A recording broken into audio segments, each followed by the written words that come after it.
আরজিকর কাণ্ডে তদন্ত কোন পথে সিজিওতে যাবেন ডাক্তারি পড়ুয়াদের 10 প্রতিনিধি।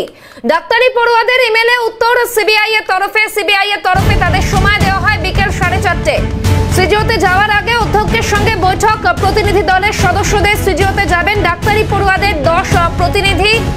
তদন্ত কোন পথে ডাক্তারি পড়ুয়াদের ইমেলে উত্তর সিবিআই এর তরফে।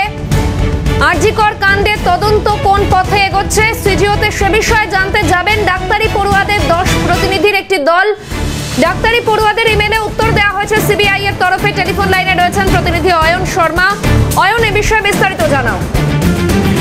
তোমাকে জানিয়ে রাখি, আন্দোলনকারী যারা ডাক্তারি পড়ুয়ারা রয়েছেন তাদের তরফ থেকে একটা দাবি ছিল যে সিবিআই তদন্ত প্রক্রিয়া কিভাবে চলছে, তদন্তের গতি প্রকৃতি কতটা এগিয়েছে, কাদেরকে গ্রেপ্তার করা হয়েছে, কেন মূল অভিযুক্ত এখনো গ্রেপ্তার করা হয়নি, সমস্যাটা কোথায়, গোটা বিষয় নিয়ে কিন্তু যারা ডাক্তারি পড়ুয়ারা আন্দোলন একেবারে আগে থেকেই দাবি করছিল সিবিআইয়ের কাছে। সেই জায়গায় দাঁড়িয়ে গতকাল রাতেই প্রেস কনফারেন্স করে তারা জানিয়ে দেয় যে সিবিআইয়ের সঙ্গে তারা সাক্ষাৎ করতে চায়। 10 জনের প্রতিনিধি দল সিজিও কমপ্লেক্সে যাবে।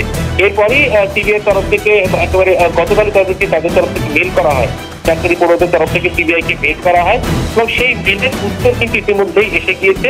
ডাক্তারি পড়ুয়াদের তরফ থেকে জানা গিয়েছে সিবিআইয়ের তরফ থেকে 4:30 নাগাদ সময় দেওয়া হচ্ছে সিজি কমপ্লেক্সে। সেখানে মামলা যিনি তদন্তকারী অফিসার রয়েছেন, সেই তদন্তকারী অফিসার তিনি কথা বলবেন ডাক্তারি পড়ুয়াদের সঙ্গে। তিনি কথা বলবেন এবং তদন্তের গতি প্রকৃতি ঠিক কোন জায়গায় কোন পর্যায়ে পৌঁছেছে গোটা বিষয়টি কিন্তু তাদের সঙ্গে কথা হবে এবং তাদেরকে জানানো হবে যে তদন্ত কোন পর্যায়ে রয়েছে সেই বিষয়টি কিন্তু পরিষ্কার করে জানানো হবে সিবিআই এর তরফ থেকে। বেশ অয়ন, তুমি সঙ্গে থাকো। অন্যদিকে আরজিকরের চিকিৎসকরা তারা কি বলছেন শোনাবো।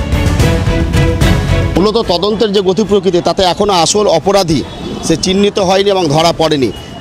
আমাদের একমাত্র দাবি আগেও ছিল, এখনও সে এক দফা এক দাবি যে আসল অপরাধীকে চিহ্নিত করে তাকে দৃষ্টান্তমূলক শাস্তি দানের জন্য যে পদক্ষেপ গ্রহণ করা উচিত, সিবিআইকে অবিলম্বে সে পদক্ষেপ গ্রহণ করতে হবে।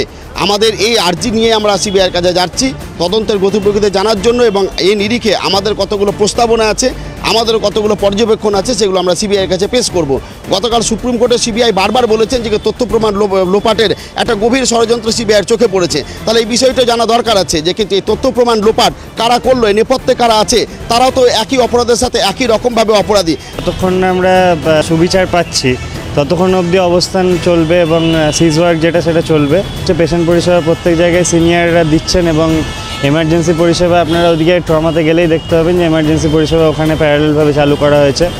এবং এই মুহূর্তে আমরা যতক্ষণ না কোনো অ্যারেস্ট দেখতে পাচ্ছি বা অ্যাটলিস্ট পেছনে কারা ইনভলভড আছে বা কারা এই ঘটনার পেছনে জড়িত বা আসল ঘটনাটা কি সেটা জানতে পারছি, ততদিন অবধি তো সিজ ওয়ার্কটা চলবেই আমাদের।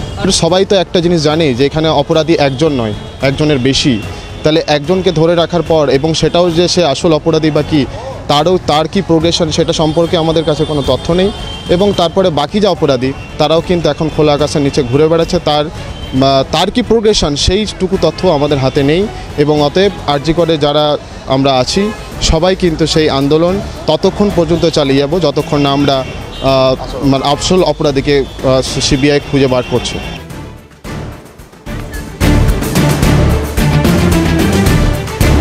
আরজিকর কাণ্ডের প্রতিবাদে ঝড়, কর্মবিরতি চালিয়ে যাওয়ার হুঁশিয়ারি। বিচার এখনো পায়নি, কর্মবিরতি চালিয়ে যাব সিবিআই বলেছে। তথ্য প্রমাণ লোপাটের কথা, যারা তথ্য প্রমাণ লোপাট করেছে তাদের ধরা হোক। তদন্তের গতি প্রকৃতি নজরে রয়েছে, পরবর্তী সিদ্ধান্ত জানানো হবে বললেন আরজিকরে আন্দোলনকারী ডাক্তারি পড়ুয়া।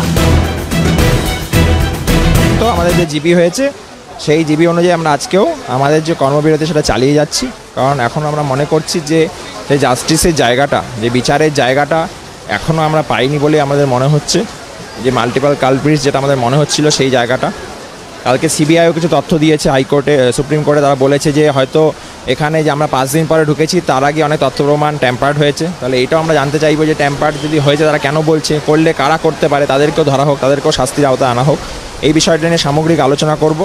আমরা লিগাল টিমও আমাদের আলোচনা চালাচ্ছে, করে আমরা আজকের দিন আমরা এখনও পর্যন্ত কালকে আমাদের এই কর্মবিরতিটা আজকে তো চলছেই, ঠিক আছে। আমরা আবার ডেইলি বসছি, অবস্থার উপর ঘটনার গতি প্রকৃতি তদন্তের গতিতে নজর রাখছি, করে আমরা ফার্দার ডিসিশন আমরা জানাবো। আজকে আমাদের কর্মবিরতি চলছে। অয়নের কাছে আরো একবার যাওয়ার চেষ্টা করবো। অয়ন, যে অভিযোগ তারা করলেন যে তারা এখনো পর্যন্ত বিচার পাননি, সেই দাবি তারা রাখছেন এবং পাশাপাশি কর্মবিরতি চালিয়ে যাওয়ার হুঁশিয়ারি দিলেন। ঠিক কি অভিযোগ, কি দাবি রয়েছে তাদের? দেখো, মূলত যে ডাক্তারি যারা পড়ুয়ারা রয়েছেন তাদের কিন্তু যে দাবিগুলো রয়েছে তাদের মধ্যে অন্যতম যে দাবি যে সিবিআই তদন্ত প্রক্রিয়ার যে গতি প্রকৃতি, সিবিআই যবে থেকে তদন্ত করছে এই ঘটনায়, সেই ঘটনায় তদন্ত প্রক্রিয়ার গতি প্রকৃতি কোন পর্যায়ে পৌঁছেছে তা জানতে চায় ডাক্তারি পড়ুয়ারা।